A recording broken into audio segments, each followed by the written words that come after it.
ஓம் சக்தி ஜோதிடம் அன்பு நேயர்களே, நம்ம எல்லோருக்குமே இன்றைய காலகட்டத்தில் நீண்ட ஆயுளோட வாழணும்னு ஆசைப்படுறோம். ஆனா நாம சாப்பிடக்கூடிய உணவு வகைகளே ஆயுளை குறைக்கிறதுக்கு ஒரு காரணமா இருக்குது. சரி, அது ஒரு பக்கம் இருக்கட்டும். ஆயுள் அதிகரிக்கிறதுக்கு நெல்லிக்காயை அதிகமா சாப்பிட்டுட்டு வரணும். புளிப்பு சுவையுடைய எந்த பழத்தையும் சாப்பிடாம விடாதீங்க, புளியம்பழத்தை தவிர. புளிப்பு சுவையுடைய எல்லா பழங்கள்லையும் ஆயுள் நீடிக்கக்கூடிய சக்தி இருக்குது, ஆயுள் கூடும். நான் இன்னைக்கு ஆயுளை நீட்டித்து தரக்கூடிய அருள் தரும் ஒரு கோயிலை பத்தி சொல்ல போறேன். வீடியோவை கடைசி வரைக்கும் ஸ்கிப் பண்ணாம பாருங்க. கிபி 1023 கஜினி முகமது சோமநாதத்தின் செல்வ செழிப்பையும் அந்த கோயிலை பத்தியும் கேள்விப்பட்டு 1,00,000 வீரர்களோட போரிட்டு பார்த்தாரு. கைப்பற்ற முடியல, தொடர்ந்து போயிட்டார். கிபி 1026 திருக்கோயிலை கைப்பற்றினார். அங்க கருவறையில அந்தரங்கத்துல தொங்கிக்கிட்டு இருந்த சிவலிங்கத்தை, அந்த சொர்ணமயமான சிவலிங்கத்தை பார்த்து அதிசயித்து போனாரு. 4 தூண்களுக்கு இடையே தொங்கிக் கொண்டிருந்த அந்த சிவலிங்கத்தோட சூட்சமம் அவருக்கு புரியவே இல்லை. பல முறை யோசித்து பார்த்தாரு. முதல்ல ஒரு தூணை இடிக்க சொன்னார். அப்பதான் அந்த சூட்சமே புரிஞ்சது. அந்த சிவலிங்கம் லேசா சாஞ்சது.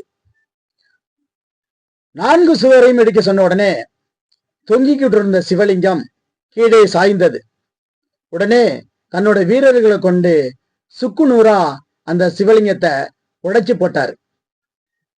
பிறகு அங்கிருந்த விலை உயர்ந்த தங்கம், வெள்ளி, நவரத்னம், முத்து, பவழம் போன்றவற்றை கஜினி முகமது தன்னோட தலைநகரான காபூலுக்கு எடுத்துக்கிட்டு போனார், கவர்ந்து சென்றார்.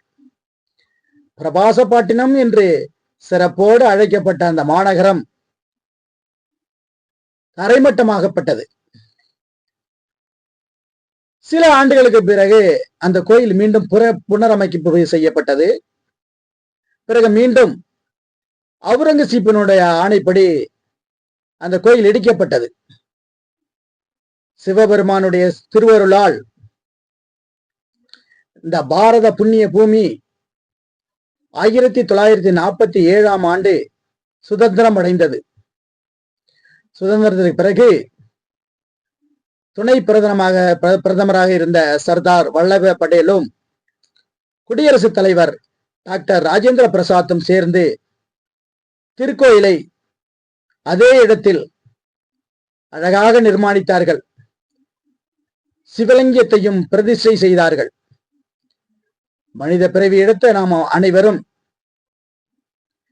திருக்கயிலைக்கு சமமான அந்த திருக்கோயிலை சென்று ஒரு முறையாவது தரிசனம் செய்ய வேண்டும். அப்படி நேரில் செல்ல முடியாதவர்கள் இங்கிருந்தபடியே அந்த சிவபெருமானை வேண்டிக் கொண்டால், மனதளவில் வேண்டிக் கொண்டால் நிச்சயமாக பலன் கிடைக்கும். தீராத நோய்களை தீர்த்து வைக்கும் வல்லமை படைத்த அந்த சிவபெருமான் நிச்சயமாக உங்களுக்கு நோயற்ற வாழ்வை தந்து அருள் பாலிப்பார். என்ன நேயர்களே, இந்த வீடியோ உங்களுக்கு பிடித்திருந்தால் லைக் பண்ணுங்க, ஷேர் பண்ணுங்க, சப்ஸ்கிரைப் பண்ணுங்க. நன்றி, வணக்கம்.